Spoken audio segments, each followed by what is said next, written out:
Welcome back to another episode of the 7th D Puckcast. I'm Keith. I'm Chris. And today we're going to go over the Atlantic Division a little bit.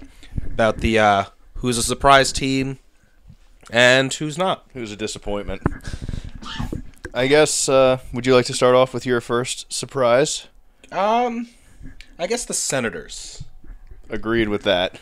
I mean, they're 16, 11, and 3. But also at the same time, they have a -9 goal differential.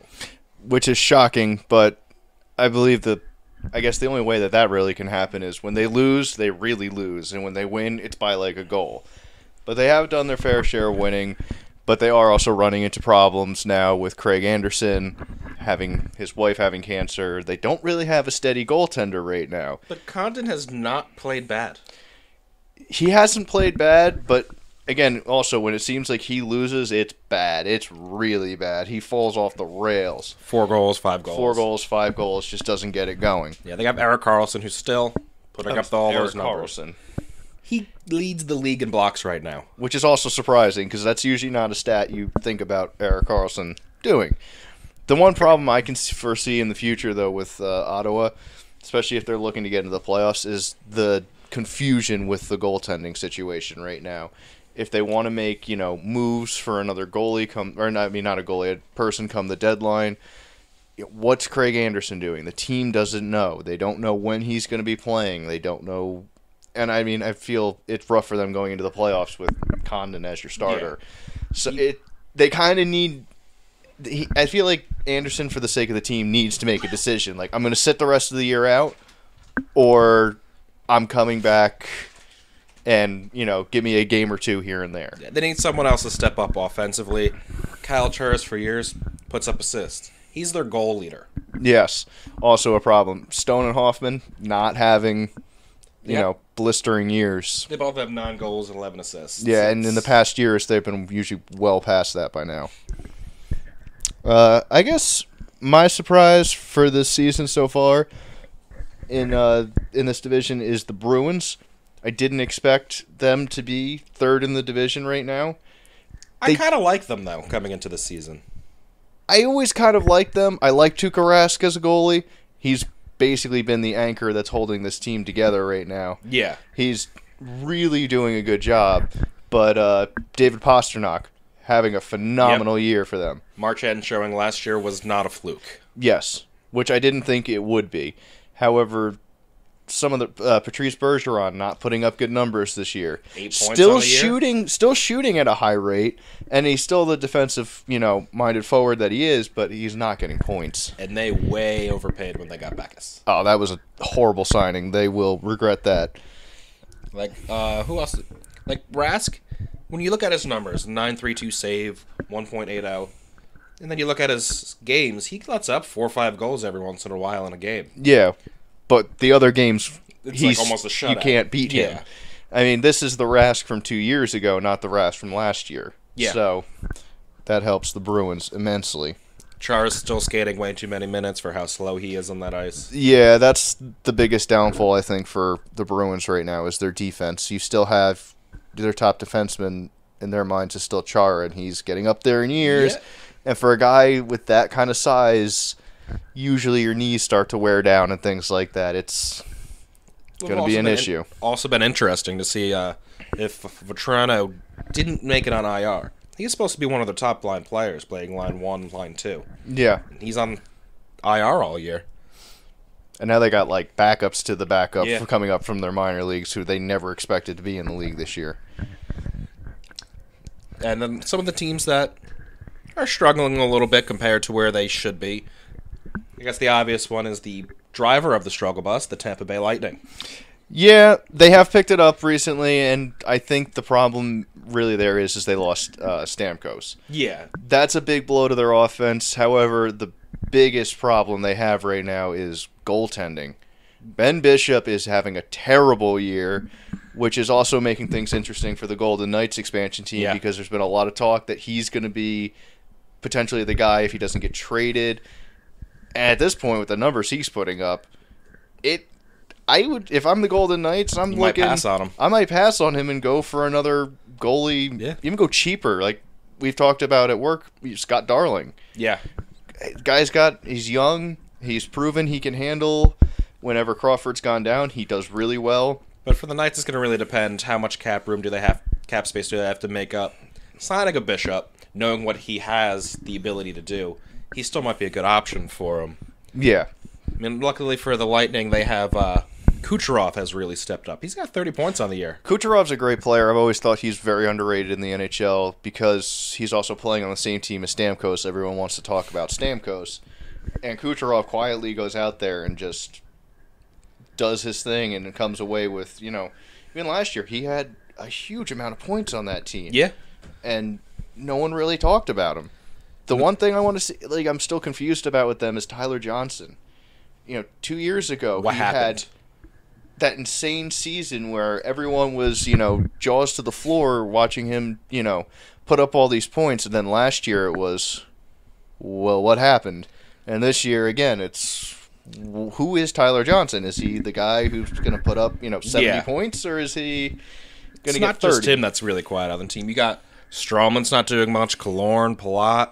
They're all really quiet, too. It's Hedman who's stepped it up again. Yeah. He seemed to have found what he was their top defenseman. Yeah, now he's showing why. Yeah, agreed with that. Killorn, it's always, if he doesn't put up, if he's not, fully engaged or whatever the issue is, he puts up no points, no shots, no hits, does nothing. And then there's games like last night where he comes away with 2 goals, an assist, had shots, had hits, and he did everything. Everything. Yeah. So he's got to. It's a flip of the coin. Yeah, he's got to get some consistency going. So who do you think's been a disappointment in that division? There's really 2 teams that I'm between as my disappointment.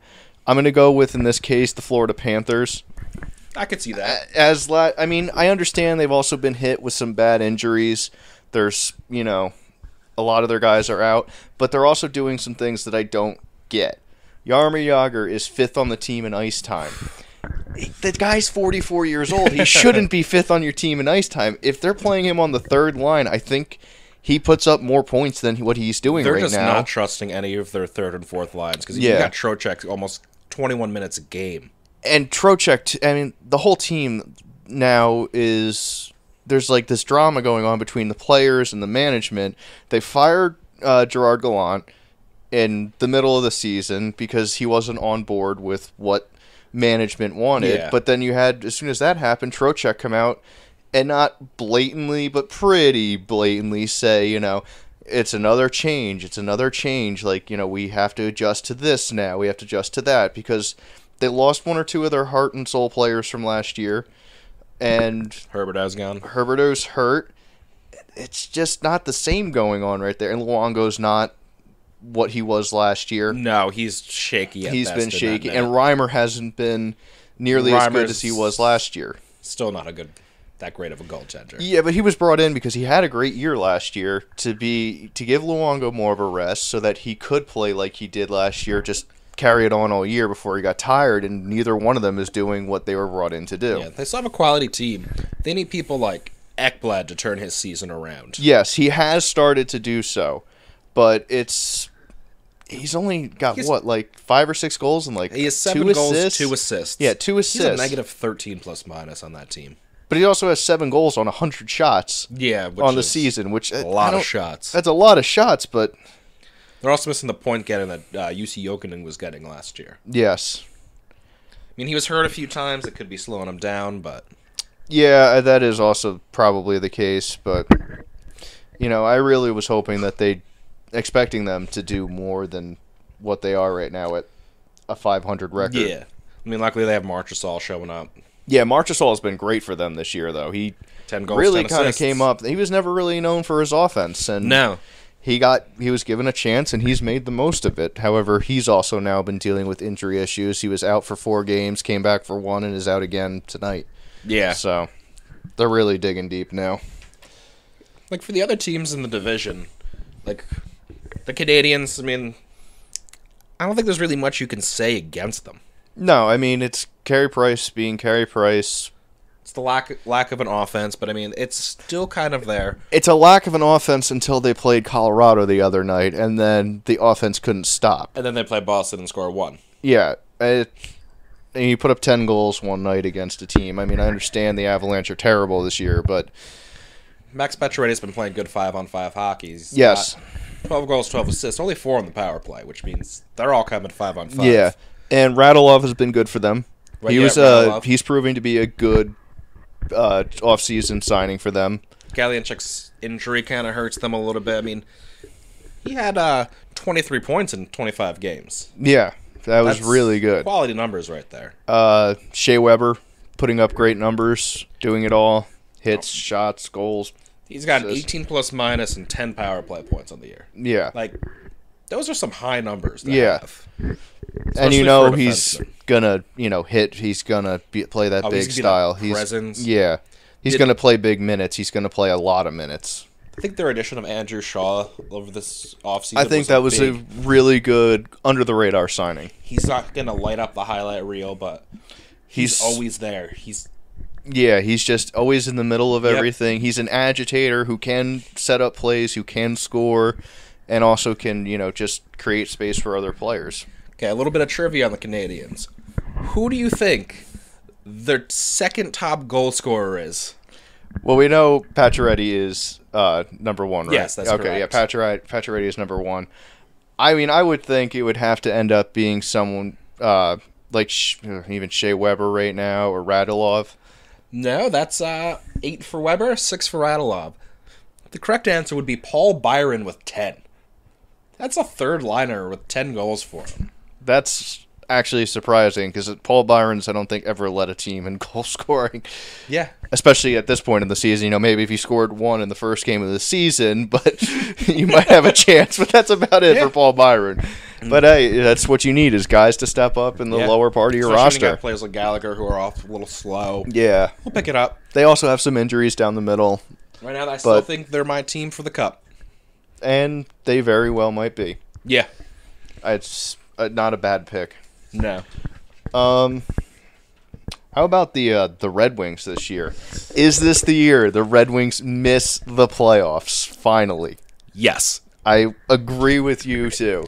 Their best player is Henrik Zetterberg. Who is old. Yes. Yeah. When he is gone, they are going to be a bottom team. They absolutely will. I mean, the team that was built around such a good defense with Cronwall and all that. Cronwall's getting old. He's slow. He's not nearly the player he Their best was. defenseman was this year is someone they picked up in the offseason in Mike Green. Yeah, who's also old. And will get hurt at some point like he always does. Exactly. It's not their defensive depth is not there. Their forward depth is not there. Thomas Tatar, Gus Nyquist, not put Tatar should be traded. Tatar needs to be traded. He will be picked up by the Golden Knights. Yes. But I think Tatar, he's making, what, a little over $5 million, something like that? I believe so. I don't have it. Yeah, I'm not exactly. But he's not, ever since he got that contract, he hasn't played up to it. And one thing they can really hope on is that Larkin is just in a sophomore slump and just didn't disappear off the world. Yes, because Larkin is so fast. He is one of the fastest players in the league. He just probably has to catch his stick skills up. Yeah. And the other problem they're running into now is coming into the start of this year, it was Peter Mrazek was going to be the number one, Jimmy Howard was going to be the backup, and everyone thought Jimmy Howard was going to get picked off by the Golden Knights. And now Howard's putting up Vezina numbers. Yeah, here we are, 30 games into the season, and Mrazek's lost the starting job. He barely has over a 9 save percentage. He has a 905 save percentage. Yeah. He's been terrible for them. Just under a 3 goals against. And Jimmy Howard has been lights out. The only time Mrazek's gotten any consistent playing time was when Jimmy Howard was hurt. Yep. And as soon as he came back, Mrazek's riding the bench again. Yep. Now if you're the Red Wings, what do you do? Do you save? Do you actually protect Jimmy Howard now and leave Mrazek exposed? Or do you... I still think you might have to protect Mrazek. Just because he's younger? He's younger. You have seen what he is able to do in that net. Yeah. Kind of have to go from there. It's just not happening this year. But, I mean, you also just kind of see, maybe put your papers in a little later than the other teams. Maybe you're like, oh, those scholars are way better than him. Yeah. We'll just leave Howard there. We know he won't get picked up. Yeah. It'll be interesting to see because I don't think anyone expected this to be their dilemma this year. I think they just need to skate Anthony Mantha a little bit more. Yeah. I think at this point it can't hurt them. In the games he was getting 17, 18 minutes, he's putting up some points. Mm-hmm. Now he's back down to the 13s. Yeah, when he's been moved back to the third line. Yeah. Luckily for them, Henrik Zetterberg did pick up his game, though. Yeah. Because to start the season, he was very slow. Now he's up to 20 points. I think 6 goals, 14 assists, something like that. Yeah. Yeah, so, I mean, that's good. He's picked it up a little bit for them, but they need more from everyone else. Yeah. Now we're on to the bottom of the barrel in the Atlantic. Yep. Toronto Maple Leafs. Surprise, surprise. The rookies. The rookies, the team of rookies. I mean, really, if you look at it, 11-11-6. For a team that's all their top 6 is pretty much rookies and JVR. And no defense. You can't be really upset with that. You can't be upset with that. The rookies are playing great. Austin Matthews has been the beast that everyone thought he was. He just scored 14 tonight. No, that is right. He just scored his 14th tonight. Well, Marner had his 8th. Yep, Marner has been great for them. I mean, if that team ever develops some defense from their minors or trades for some defense, signs some people, some free agents in the offseason, next year they're a playoff team if they get a little bit of defense. Frederick Anderson. He was terrible. So bad to start the year, and now even with that bad defense, has turned it around. He's starting to get respectable numbers. He's got a 2.74 goals against and a 9.16. Yeah. After starting the year with like a 6 goals against. Yeah, and he was below a 9 save percentage. He's really come around and done a really good job with that. It's just, a matter of can they ever get defense without moving one of these pieces that they have on offense. Get a couple bigger forwards who can put the body on. Yeah. I mean, they really don't have much. Like, when you look at their top players, it's Matthews, JVR, Nylander, Marner, Kadri. They shoot. Nylander also has been great for them. He's a lot of fun to watch. He's that quiet, kind of got him a little later in a draft. Yeah, I mean, he's the Nikita Kucherov to, Stamkos in Florida. Everyone's looking at Austin Matthews. No one's really looking at William Nylander as he's quietly going about this great run. See, then the Sabres. They got the same record as the Maple Leafs in the same amount of games. And they also missed Jack Eichel for most of the season. And he's been back for 7 games, and they've practically split it, but I mean... Still, that hurts. Points in 7 games. Yeah, it doesn't matter any way you shake it, that hurts. Yeah. The problem is also with them is they have no defense.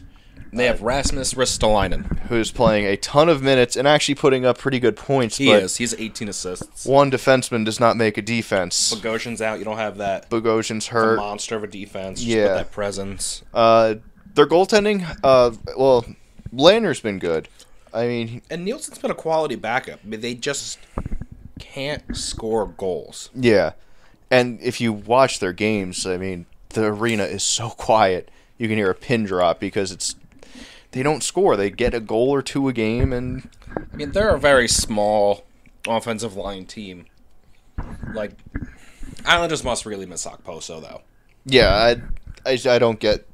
I still, like we talked about last week, I don't understand why they just let him walk.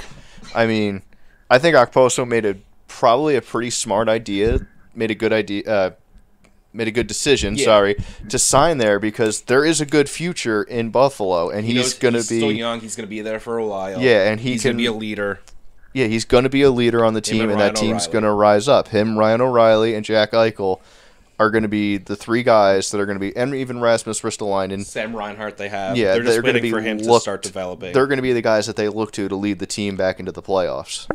Vander Kane's been a good player for him. He came back from his injury, and he wasn't that great. He started to get going lately. I mean, he only has 8 points in 17 games. 7 of them are in his last 10. Yes, he's starting to get it going. The only thing with him is can he stay out of jail? This is very, very true.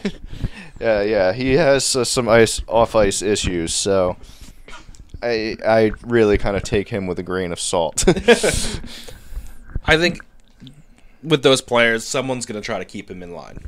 Yes. He's going to have to learn. He's still what, 23, 24? Yeah, about that. He's still young. He still has to mature a little bit. But yeah, you really hope that he does that sooner or later, or else he's going to get shipped out again. Yeah, but if he manages to mature, he's going to be one of the elite players in the league. Yes. He just hasn't really shown it this year yet.